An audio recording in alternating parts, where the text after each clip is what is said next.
জয়নুল আবেদিনের নাম তো আমরা শুনেছি, না নাম কেউ শুনিও নেই বলতে গেলে। মূকাভিনয়, চার্লি চ্যাপলিন সিনেমাতে আমরা দেখেছি। মিস্টার বিন এটা সবাই দেখেছি, বাট মিস্টার বিনের আগে অনেক ফেমাস কে চার্লি চ্যাপলিন, তাই না? And what did he do? তোমার বুঝতে হবে যে সিনেমা ইন্ডাস্ট্রি একসময় কিন্তু সাউন্ড ছিল না। তখন কি হতো, তুমি সিনেমা হলে যাবা, সেখানে সিনেমা হলে স্ক্রিনের সামনে বাদ্যবাজনা নিয়ে মানুষ থাকতো, যখন নায়ক দৌড়াচ্ছে ফিল্মের পিছনে ওরা এরকম সাউন্ড দিতে থাকতো। আবার এখন নায়ক নায়িকার সাথে খুব রোমান্টিক, তখন ওরা রোমান্টিক মিউজিক বাজাতে থাকতো, কারণ সিনেমাতে কোনো সাউন্ড নাই। ওরা বাস্তবে সাউন্ড বানানোর মাধ্যমে এইভাবে ফিল এনে দিত, যে এখন ভয় পাচ্ছি, এখন আনন্দ পাচ্ছি। সো চার্লি চ্যাপলিন সেই সময়ের একজন মানুষ ছিলেন। সুতরাং সেখানে তো অনেক কথা বলে এক্সপ্রেশন দিতে পারবেন না, সবকিছু কি করতে হতো, ফিজিক্যাল অ্যাক্টিভিটির মাধ্যমে বোঝাতে হতো। এরকম মজার একটা ব্যাপার, পরীক্ষার হলে আমরা এটা শিখি, তাই না? যে এমন করে কথা বলি না, আমরা কিন্তু বলি। এটা একটা মজার ফর্ম অফ আর্ট, যে মূকাভিনয়। এইটা নিয়ে বাংলাদেশে একজন বড় আর্টিস্ট ছিলেন, দ্য আর্ট অফ সাইলেন্স, কিছু না বলে অনেক কিছু বলা। এবং একটা সুন্দর কথা আছে যে তুমি মুখে বলে অনেক কিছু বোঝাতে পারবা। যখন আমরা প্রেমে পড়ি, তাই না, যে আমরা বলতে চাই যে সে কত সুন্দর, তার চোখগুলো একদম পটল চেরা, তার ঠোঁটটা কমলার মতো, তার নাকটা গাজরের মতো, তার গাল দুটো ফুলকপির মতো। আমরা কিন্তু অনেক উপমা দিই, কিন্তু যখন সত্যিকারে ভালোবাসা হয় তখন কিছু না বলেও অনেক কিছু বলা হয়ে যায়। জাস্ট পাশাপাশি বসে থাকা, তাতেই একটা শান্তি লাগে, যে হ্যাঁ আমার ভালো লাগছে, প্রশান্তি লাগছে, জীবনে ভালো লাগা একটা অনুভূতি, ভবিষ্যতে সুন্দরভাবে একটা অনুভূতি কাজ করছে। এই যে কিছু না বলে অনেক কিছু বলতে পারা, this is the art of silence.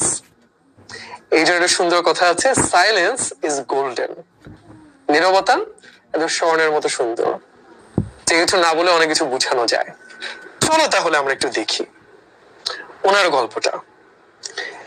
এখন অবশ্যই যে কোনো ক্লাস করো, যে কোনো গল্প শুনো, আমি একটা কথা বলতে চাই, জীবনের স্বপ্নটা কিন্তু একটু বড় দেখতে হবে, তাই না? স্বপ্ন দেখা মানে আমি বইয়ের চান্স পাবো, মেডিকেলে চান্স পাবো, সেটাও একটা স্বপ্ন। বাট আমি বুঝাতে চাচ্ছি, এই গল্পগুলো বইয়ে দেয়া হয়। আমি এখন তোমার কৃষ্ণ রোনালদোর জীবনে পড়াইতে পারতাম, বাট বিদেশের একটা মানুষ তার জীবনী পড়ে তুমি কতখানি রিলেট করতে পারো? খুব বেশি কিন্তু পারবা না। যে ভাই ওরা অত লম্বা হয়, ওরকম ফিট হয়, ওরা ওরকম ফ্যাসিলিটি পায়, তুমি তো কিছুই পাও না।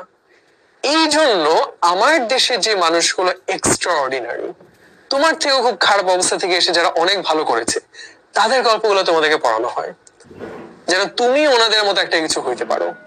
এখন তুমি তো জয়নুল আবেদিন আর্টিস্ট হবা না, তুমি তো চারুকলায় যাবা না, but look at the story. উনি কিন্তু পুরো ইন্ডিয়ার ভিতরে গোল্ড মেডেল পেয়েছিলেন, মানে ওনার কাজে উনি পুরো দেশের মধ্যে সেরা। উনি ইংল্যান্ড স্কলারশিপ নিয়ে পড়তে গেছিলেন, উনি পড়াশোনা শেষ করে টিচার হিসেবে ভার্সিটিতে জয়েন করলেন। এগুলো তুমি শিক্ষা নেওয়া, যে আচ্ছা উনি যদি ওনার ফিল্ডে এটা করে, তাহলে আমি ডাক্তার হয়ে কেন এমআরসিপি করতে ইংল্যান্ডে যাব না, এটা ভাববা। আমি ইঞ্জিনিয়ার হয়ে কেন হার্ভার্ডে, আমি গুগলে বা ফেসবুকে কেন চাকরি করতে যাব না? That should be your dream. এখন আমরা আরেকটা ভুল করি, ভাবে যে বড় হলে দেখা যাবে, বড় হলে কিছু দেখা যায় না। যাদেরটা হয় ছোটবেলা থেকেই হয়। জয়নুল আবেদিন কিন্তু ইয়াং বয়স থেকেই কিন্তু এই যে দেখছো যে গোল্ড মেডেল পেয়ে আসছে, কেন হয়? মাইন্ডসেট। যেমন বাংলাদেশে কিন্তু এখন ওই সময় নাই যে ভাই অনেক ভার্সিটি পাশ করে তারপর যাই, পোলাপাইন কলেজ পাশ করে তারপর এমআইটি তে চান্স পেয়ে চলে যায়, মফস্বলের ছেলে মনে হয় গত বছর গেছিল। সুতরাং এই গল্পগুলো এই জন্যই পড়া, যে তুমি ওনার মতো মূকাভিনয় করবে না, তুমি চার্লি চ্যাপলিন হবা না, but look at this story, take inspiration, যে আচ্ছা উনি ওনার লাইফে সেরা, আমি আমার লাইফে আমার জার্নিতে সেরা। That's why you are reading this. এটা হুদাই আমি একটা লেসন পড়তেছি না, যা শেখার আছে তুমি তোমার মতো করে নিবা। কালচারালি রিচ বাংলাদেশ, সাংস্কৃতিক ভাবে সমৃদ্ধ Bangladesh is the homeland of an artist, একজন শিল্পীর মাতৃভূমি, whose fame took him across the border, যার খ্যাতি সমস্ত সীমা পরিসীমা ছাড়িয়ে গেছে, and honored him with different national and international awards, তাকে জাতীয় আন্তর্জাতিক পদকে ভূষিত করেছে। Have you heard about Parthapratim Majumdar? তুমি তার কথা শুনেছো? He is a মায়েস্ত্রো। মায়েস্ত্রো মানে কি? আমরা বলতে পারি অসাধারণ গুণী প্রতিভা, যেমন সচিন টেন্ডুলকারকে বলতো লিটল মায়েস্ত্রো, সাইজ অনেক ছোট কিন্তু গ্রেট প্লেয়ার, অসাধারণ গুণী, দক্ষ, প্রতিভাবান, এটাকে বলতে পারি আমরা মায়েস্ত্রো, মাস্টার অফ মাইমিং আর্ট। এই মাইম মানে হলো কপি করা, যে শিল্পটা। if food is the nutrition for our body, দেহের জন্য যদি খাদ্য হয় পুষ্টি, art is the nutrition of soul, আমাদের আত্মার জন্য শিল্প হচ্ছে সেই পুষ্টি। তুমি বলতে পারো যে ভাই শিল্প সাহিত্য করে কি হবে, কিন্তু আবার তুমি খেয়াল করে দেখবা যে একটা আন্দোলন বা একটা কিছুতে ওই কারোর লৌহ কপাট, এরকম লাইনগুলো কিন্তু আমাদের রক্তে একটা আগুন জ্বালায় দেয়, তাই না? তার মানে কি শিল্প সাহিত্যের একটা গুরুত্ব কিন্তু আছে। ওটা আমাদের আবেগ নিয়ে কাজ করে, আমাদেরকে ইন্সপায়ার করে, আমাদের ভালোবাসতে শিখায়, আমাদের পড়াশোনায় মনোযোগী হওয়া বলো, খেলাধুলায় মনোযোগী হওয়া বলো, একটা অনুপ্রেরণা এনে দেয়। ওই জন্য আত্মার ভিতরে এই শিল্পটা হচ্ছে আমাদের পুষ্টি বা খোরাক হিসেবে কাজ করে।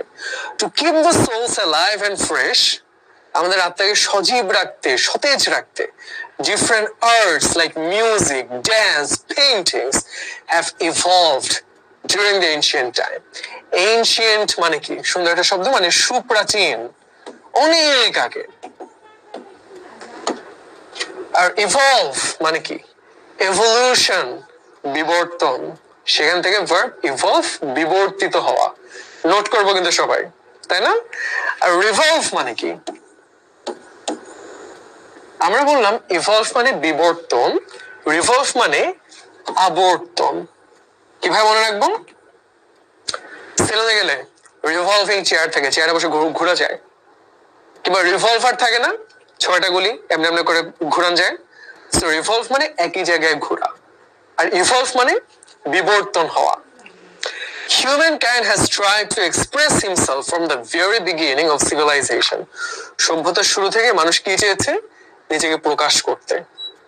এবং একটা কথা মাথায় রাখবা, সারা জীবন কাজে আসবে, the number one skill anywhere in the world is communication. Communication মানে কি? জাস্ট সুন্দর প্রেজেন্টেশন দিতে পারা না। কমিউনিকেশন মানে হলো নিজেকে সুন্দর করে প্রকাশ করতে পারা। তুমি যখন টিচারের সাথে কথা বলছো, বাপ মার সাথে কথা বলছো, বন্ধুর সাথে কথা বলছো, প্রেমিক প্রেমিকার সাথে কথা বলছো, তুমি ফুড পান্ডা অর্ডার করছো, তুমি বাজারে দরাদরি করছো, হ্যাঁ মাছের বাজারে, সবখানে কিন্তু এক একজনের সাথে এক এক ভাবে কথা বলতে হয়, তোমার চাওয়াটা আদায় করে নিতে জানতে হয়, এমন ভাবে যে কেউ তোমাকে অপছন্দ করবে না, স্বার্থপর ভাববে না, আবার কেউ তোমাকে ম্যানিপুলেটও করতে পারবে না, যে ওর ঘাড় ভেঙে খায়, ওরে দিয়ে কাজ করে, এটাও করতে পারবে না। এই যে কমিউনিকেশন খুব ইম্পর্টেন্ট একটা স্কিল। তোমরা জানো এখন এআই আছে, আর্টিফিশিয়াল ইন্টেলিজেন্স, এর মানে কি? মানে অটোমেশন, মানুষকে নিজে কাজটা করতে হবে না, মেশিন করে দিবে। একটা প্যারাগ্রাফ নিজে লিখতে হবে না, চ্যাট জিপিটিতে যাবা, write a paragraph about deforestation, লিখে দিবে। সো মেশিন তো এগুলো করে দিচ্ছে। বাট বাজারে তুমি বড়বটি কিনতে যাবা, মাছ কিনতে যাবা, সেটা যে মুলামুলি করতে হয় সেটা তো মেশিন করতে পারবে না, কমিউনিকেশন করতে হবে, তাই না? এটাই হচ্ছে কথা, মানুষ কিন্তু সভ্যতা সিভিলাইজেশন শুরু থেকে এক্সপ্রেস, প্রকাশ করতে চেয়েছে, নিজেকে কমিউনিকেট করতে চেয়েছে। These expressions have taken the forms of art with the touch of his creativity in expressing the untold in silence. তার মানে কি? এই যে তুমি নিজেকে প্রকাশ করতে চাও, এটা শৈল্পিক রূপ ধারণ করেছে তার সৃজনশীলতার ছোঁয়ায়। কিভাবে? যে তুমি নীরবতার মাধ্যমে অব্যক্ত আনটোল্ড জিনিসটা প্রকাশ করবা, মুখে না বলেও তোমার বক্তব্যটা বুঝাতে পারবা। It is an art of depicting character, একটা চরিত্রকে বর্ণনা করা, একটা মুড, তুমি খুব নার্ভাস, তুমি খুব এক্সাইটেড, তুমি খুব ফ্রাইটেন্ড, তুমি খুব অ্যাংরি, আইডিয়া, কোন একটা ধারণা, or narration, কোন একটা বর্ণনা, through gestures and bodily movement without any utterance. বাংলার সাথে ইংরেজির কত মিল দেখো। এটা সবসময় আমি বলি, অ্যাডোর বাংলায় আদর, তাই না? উত্তর বা কথা বলা ইংরেজিতে বলতে পারি আটার, আর এটা উত্তর না, আটার মানে হলো কিছু একটা বলা। হ্যাঁ, উত্তর আমরা মুখ ফুটে বলি, আটার উত্তর, আটারেন্স কিছু একটা বলা, মৌখিক ভাবে বলা। তাহলে কি হলো? অর্থাৎ উনি এমন একটা শিল্প তৈরি করেছেন যেখানে তুমি একটা চরিত্রকে বর্ণনা করবে যে একটা চোর চুরি করতে আসছে, একটা টিচার খুব রাগী, একটা স্টুডেন্ট খুব ট্যালেন্টেড, কিংবা ধরো মুড তুমি খুব happy or scared or angry, অথবা কি একটা আইডিয়া কিংবা ধরো কোনো একটা কথাবার্তা ন্যারেশন বর্ণনা কিভাবে করছে জেস্টারের মাধ্যমে। So what is gesture, what is posture? Posture মানে হলো দেহভঙ্গি। কেমন দেহভঙ্গি? কি দেখবা কেউ একটু কুজো হয়ে এভাবে হাঁটে, খুবই বাজে দেখা যায়, কেউ দেখবে একটু এরকম করে থাকে। সো কনফিডেন্ট পশ্চার কি? সোজা হয়ে দাঁড়াবা, একটু বুক এরকম করে ধনুকের মতো না, বাট সোজা হয়ে দাঁড়াবা, ঘাড়টা সোজা থাকবে, এই যে দেহভঙ্গি, দ্যাট ইজ পশ্চার। জেস্টার কি? কেউ ধরো যে হাত এভাবে রাখে, কেউ এভাবে রাখে, কেউ এভাবে করে, এই যে হাত পা নাড়া নড়াচড়া, এটা হলো জেস্টার। সো জেস্টার হলো হাত পা নড়াচড়া, পশ্চার পুরো দেহভঙ্গি। উইদাউট এনি আচারেন্স, কোনো কথা না বলার মাধ্যমে। The ancient dramatic entertainment, প্রাচীন যুগে ড্রামা মানে কি? একটা নাটকীয় বিনোদন। রিপ্রেজেন্টস মানে কি? রিপ্রেজেন্ট মানে প্রতিনিধিত্ব করা। যেমন আমরা বলতে পারি বর্তমানে যে সমন্বয়করা আছে না, সার্জিস, হাসনাত, এরা কি? এরা ছাত্র সমাজকে রিপ্রেজেন্ট করে, ছাত্র সমাজের প্রতিনিধিত্ব করে, তাই না? Representative. The primitive time when people would use science as a medium of communication. সে আমলে তার স্বরের স্বরা ছিল না, বর্ণমালা ছিল না, তো কি করতো? বিভিন্ন চিহ্নের মাধ্যমে তারা প্রকাশ করতো মনের ভাষা। প্রিমিটিভ মানে আদিম, একদম গুহার মধ্যে মানুষ যখন থাকতো, আর ধরো যে চিতাবাঘের ছাল কোমরে বেঁধে ঘুরতো, তাই না, আর বল্লম দিয়ে শিকার করতো, সে আমলে মানুষের বিনোদন যেরকম ছিল সেরকমই একটা জিনিস, এটা প্রাচীন যুগ থেকে চলে আসছে। In Bangladesh, the boy named Parthu from Pabna overwhelmed people with this art. Overwhelm মানে কি? অভিভূত করে দেয়া। আর underwhelm মানে কি? একটু disappointed হওয়া, তাই না? ওভারওয়েল বিপরীত আন্ডারওয়েলম। যেমন ধরো তুমি শুনলা যে সাকিব খানের তুফান নাকি জোস একটা মুভি, মামা চল দেখতে যায়, তুমি দেখতে গেলে খারাপ না, কিন্তু অতটাও এমন আহামরি কিছু না, তাহলে কি হলো? তুমি হলো আন্ডারওয়েলমিং, তাই না? অবশ্য না, সিনেমাটা আছে, ভালোই আছে, দেখতে পারো। ওভারঅল মানে অভিভূত, অবাক হয়ে যাওয়া। আন্ডারওয়েল মানে একটু ডিসঅ্যাপয়েন্টেড হওয়া। সো তার এগুলো দেখে মানুষ কিন্তু অবাক হয়ে যেত। Left people মেসমারাইজড। মেসমারাইজ মানে কি? মন্ত্রমুগ্ধ, আমরা বলতে পারি মুগ্ধ করে দেয়া। কেমন? By his graceful presentation. Graceful মানে কি? মানে বলতে পারি সুন্দর, আর একটু বলে লাবণ্য মণ্ডিত। হ্যাঁ, গ্রেস মানে লাবণ্য, শুধু গ্রেস মানে লাবণ্য। Of art and silence. হ্যাঁ, তিনি সবাই মুগ্ধ করে দিলেন। It was like a new era in theater art in Bangladesh when Parthu came with effort to make people look at their everyday experience but in a new form. Era মানে কি? একটা যুগ। অর্থাৎ বাংলাদেশের থিয়েটার শিল্পতে একটা নতুন যুগ তিনি নিয়ে আসলেন, যখন তিনি মানুষকে দেখালেন যে আমাদের প্রতিদিন যা করি সেটা কোনো কথা না বলে কিভাবে বোঝানো যায়। এত মজার ব্যাপার। He made people reveal meanings from all trivial things in life which they usually would overlook. অনেকগুলো শব্দ আছে কিন্তু এখানে। Reveal মানে কি? প্রকাশ করা। যেমন দেখবা সেলিব্রিটিদের বাচ্চাকে ছেলে না মেয়ে এটা রিভিল করে, তাই না? জেন্ডার রিভিল, যে সানিয়া মির্জার বাচ্চাটা হচ্ছে মেয়ে, তো তার মানে কি? প্রকাশ করলো তারা। কিংবা যে সারপ্রাইজ রিভিল করে, তাই না? সো ট্রিভিয়াল মানে হলো একদম তুচ্ছ, সামান্য। কেমন? আর একটা সিনোনিম হলো ট্রাইফলিং। এই যেগুলো লিখতে হবে কিন্তু খুবই সুন্দর সুন্দর আর ইম্পর্টেন্ট শব্দ। উইথ দি ইউজুয়ালি ওভারলুক মানে কি? উপেক্ষা করা। ধরো রাস্তাতে একটা হাতি গেলে তুমি তাকাবা, একটা পিঁপড়া গেলে তুমি তাকাবা না, কেন? তুমি ওভার মানে কি? উপরে, তুমি উপরে তাকাচ্ছ, পিঁপড়াকে দেখছোই না। ওভারলুক মানে কোনো কিছু না দেখা, উপেক্ষা করা। তার মানে হলো জীবনে খুব তুচ্ছ তুচ্ছ ট্রিভিয়াল জিনিস যেগুলো সাধারণত আমরা উপেক্ষা করি, খেয়াল করি না, তিনি মানুষকে দেখালেন সেগুলা প্রকাশ করে, রিভিল করলেন যে দেখো এগুলো কিন্তু অনেক মজার মজার দেখার জিনিস আছে। কি আছে দেখার, চলো আমরা একটু দেখি। He used to depict stories of sadness, যে আজকে তোমার খুবই খারাপ হয়েছে রেজাল্ট, খুবই মন খারাপ, ভালো লাগতেছে না। লাফটার, তারপর শোনা যে আসলে ভুল রেজাল্ট শুনছে না, তোমার বন্ধু ফেল করছে তুমি করো নাই, তখন তুমি হা হা করে হাসতেছো। ডিফারেন্ট ক্যারেক্টার্স, এখন এই যে তুমি একটা ছেলে, তোমার বন্ধু একটা ছেলে, different character, birds, insects or even animals through his মাইমিং। গরু, ছাগল, ভেড়া, হাতি, ডাইনোসর সবই তিনি তার অভিনয়ের মাধ্যমে দেখাতেন। Some of his topics are the portrayal of a thief stealing, চোর এসে চুরি করে নিয়ে গেল। One-sided love, তাই না, তুমি একাই ভালোবাসছো কিন্তু সে তো ভালোবাসছে না, তার হৃদয়টা পাথরের। Picking a flower and hurting it, একটা ফুল নিয়ে তুমি রাগে ছিঁড়ে ফেললা।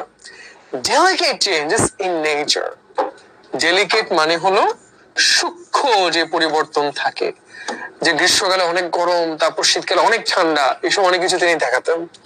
His actions often led audience to their conscience. Science সাথে কন হয়ে কিন্তু সায়েন্স না কনসিয়েন্স, মানে বিবেক। কেমন? On different issues, মানুষের বিবেক জাগিয়ে তুলতেন তিনি। He is regarded as the pioneer of miming in Bangladesh. Pioneer মানে হলো অগ্রদূত, যিনি শুরু করেছিলেন আমাদের দেশে এই চর্চাটা। Pertho cherished a passion for art from his very childhood. Cherish মানে কি? আমরা অনুরাগ বলতে পারি, কোনো কিছু চাওয়া, কোনো একটা চাওয়া মনের ভিতরে লালন করা, যে ভাই আমার স্বপ্ন ছিল আমি বড় হয়ে আমেরিকাতে যাব। Like you are cherishing a dream, তুমি একটা অনুরাগ আছে, একটা লালন পালন করছো স্বপ্ন। হ্যাঁ, He was born in a very cultural minded family, খুব সাংস্কৃতিক মনে একটা পরিবারে জন্ম হয়েছিল। তার বাবা ছিলেন ফটোগ্রাফার। নার্চার মানে কি? লালন পালন করা। কেমন? লালন করা। কিভাবে মনে রাখবো?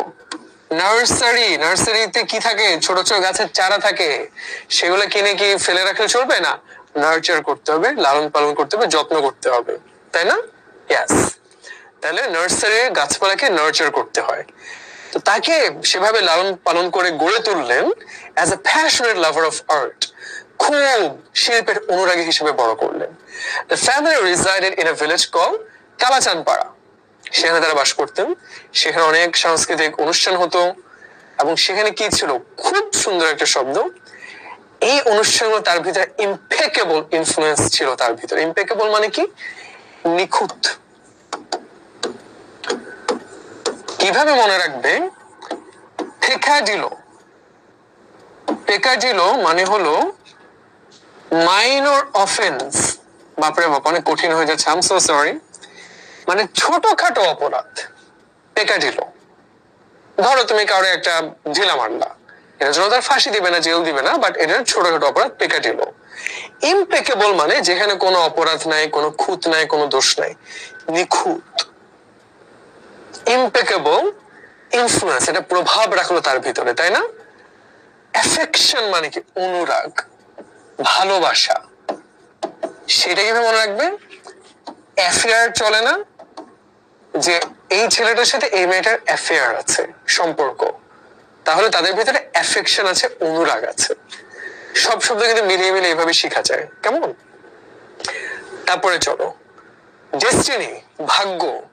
Introduced Pertho to a mime artist named Jogesh Dutto in 1966. ওই তো তিনি তার কলকাতার ওইখানে চন্দননগরে গেছিলেন বেড়াতে তার খালার বাসায়, সেখানে ভাগ্যের ফলে দেখো জগেশ দত্তের সাথে। Pertho would foresee his future and got admission in Dutto's Mime Academy in Kolkata. আচ্ছা, foresee মানে কি? ওয়ার্ড রুট শিখতে হবে কিন্তু। ওয়ার্ড রুট মানে কি? শব্দের অংশটা কিরকম? ফোর। হেড মানে কি? কপাল। কপালটা কি? আমার হেড হলো পুরো মাথা, কপালটার সামনে অবস্থিত, মাথার সামনে ফোর হেড। ফোর মানে হলো সামনে। এইবার তুমি বলো, ফোর সি সামনে দেখতে পাও, ভবিষ্যৎটা দেখতে পাওয়া, তাই না? আমরা ফোর সি বলতে পারি যে ভবিষ্যৎটাকে দেখা। কেমন? ভবিষ্যৎ দেখতে পাওয়া বলতে পারি যে আমি ভবিষ্যৎ দেখতে পাচ্ছি যে আমি ধরো যে ম্যাথে অনেক খারাপ, আমি ফেল করবো, ভবিষ্যৎ দেখতে পেলাম, রাইট? ইয়াস। তিনি তার ভবিষ্যৎ দেখতে পেলেন। দ্য মেজর লিফট আপ মানে কি উঠে যাওয়ার সুযোগটা তিনি পেলেন মানে প্রেজেন্টের সোলো পারফরমেন্স এর বাংলাদেশ শিল্পকলা একাডেমি। কেন তিনি সেখানে একটা সোলো মানে কি একা একটা পারফরমেন্স করলেন, সেখানে তার ভাগ্যটা বদলে গেল। কারণ তখনকার French ambassador, what is an ambassador? Ambassador মানে হলো কোন একটা দেশের রাষ্ট্রদূত।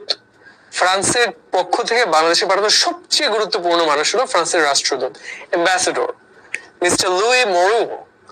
তিনি এটা পর্যবেক্ষণ অবজার্ভ করলেন এবং দেখে তিনি মুগ্ধ হয়ে গেলেন, তাকে ফ্রান্সের স্কলারশিপ দিলেন। কি চমৎকার একটা ব্যাপার, তাই না? তারপর কি হলো, মানে তুমি চিন্তা করে, যে আমি বলছিলাম যে এই গল্পগুলো শুনে নিজের লাইফের সাথে মিলাও। তুমি এমন কি করতে পারো যেটা দেখে এরকম আমেরিকার কেউ তোমাকে একটা স্কলারশিপ দেবে? তোমার বয়সে একটা ছেলে এমআইটি তে স্কলারশিপে পড়তে চলে যাচ্ছে। What can you do to attain that kind of achievement? সেটা একটু ভাবো। Arthur took all the opportunities to learn from Mr. Etienne Decroix and Mr. Marcel Nocou. French নামগুলো একটু অদ্ভুত উচ্চারণ, তিনি সবগুলো সুযোগ কাজে লাগালেন তাদের থেকে শিখার। Both of whom are legendary genius of miming art at that time in Paris. আমরা বলি প্যারিস ইংরেজি, আমরা বলি প্যারি, ওদের উচ্চারণগুলো অনেক ভিন্ন। সো তখনকার সময় কিংবদন্তি ছিলেন সেই শিল্পীরা। He was trained in the mime school called École Internationale de Mimodrama de Paris, Marcel Nocou. ওই তো একটা নাম।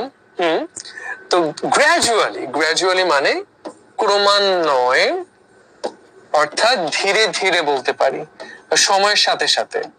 কেমন ধীরে ধীরে he became a busy artist.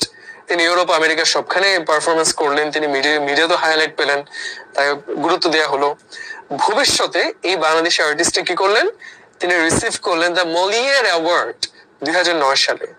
সেটা হলো ফরাসি যে থিয়েটার আছে সেখানে সবচেয়ে সম্মানজনক স্বীকৃতি বা পদক বা অর্জন আমরা বলতে পারি। অ্যাকোলেড মানে অর্জন বা স্বীকৃতি কিংবা পদক, সবই হতে পারে। কেমন? এখানে একটা মজার ব্যাপার হলো, আমেরিকাও পাওয়ারফুল কান্ট্রি, চায়নাও পাওয়ারফুল কান্ট্রি, রাশিয়াও পাওয়ারফুল কান্ট্রি। কিন্তু আমরা কিন্তু রাশিয়া, এখন যদি তোমাকে বলি যে বলো তো রাশিয়ার একজন বিখ্যাত ব্যক্তির নাম, ওই পুতিন ছাড়া আর কেউ হয়তো ইউএফসি দেখে থাকলে খাবিব নুরমাগোমেদভ ছাড়া আর কারণ বলতেই পারবে না। চায়নার ক্ষেত্রেও সেম, ওই শি জিনপিং ছাড়া আমরা কিন্তু চিনি না। কেন? কালচারটা আমাদের সাথে কিন্তু খুব একটা যায় না।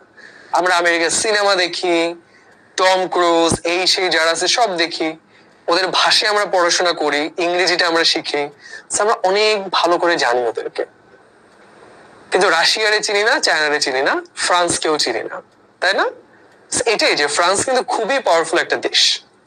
হ্যাঁ, জাতিসংঘের 5টা মাত্র দেশ আছে পার্মানেন্ট মেম্বার। তোমরা জানো যে এই দেশগুলোর মত অনুযায়ী সব হয়, ওদের ভিটো পাওয়ার আছে। মানে কি, কোন একটা প্রস্তাবে ওদের কেউ একজন যদি না বলে, প্রস্তাব বাতিল।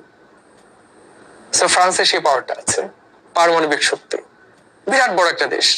ইংল্যান্ডের ওরা ধাতানি দিত এক সময়, পিটাইতো। হ্যাঁ, যুদ্ধ হইলে অনেক মাইট দিত ওরা। ইভেন এটা যেন অবাক হবা যে আমেরিকা যে স্বাধীন হয়েছিল ইংল্যান্ডের থেকে, বাংলাদেশের মতো না যে পাকিস্তানের মেরে খেদাই দিচ্ছে। ওদের যুদ্ধ 9 মাসের না, অনেক বছর ধরে চলছিল। শেষ পর্যন্ত ফ্রান্সের মধ্যস্থতায় সমঝোতা হয়, ইংল্যান্ড ফাইনালি আমেরিকাকে স্বাধীনতা দেয় ফ্রান্সের সমঝোতায়। এবং আমেরিকাতে সেন্ট লুইজিয়ানা এরকম অনেকগুলো স্টেট ফ্রান্সের থেকে ওরা টাকা দিয়ে কিনেছে আমেরিকা। এই যে ফ্রান্স এত পাওয়ারফুল, ইভেন বাংলাদেশে যে বঙ্গবন্ধু স্যাটেলাইট, এটাও হয়তো অনেকে শুনে নাই বা শুনে থাকতে পারো, ফ্রান্সের মাধ্যমে কিন্তু আকাশে নিক্ষেপ করা হয়। বাংলাদেশে অনেকগুলো প্রকল্পে ফ্রান্স কিন্তু জড়িত। এটাই যে France is a very powerful country, এবং তিনি কিন্তু সেখানে অনেক বড় একজন শিল্পী। তারপরে কি হলো,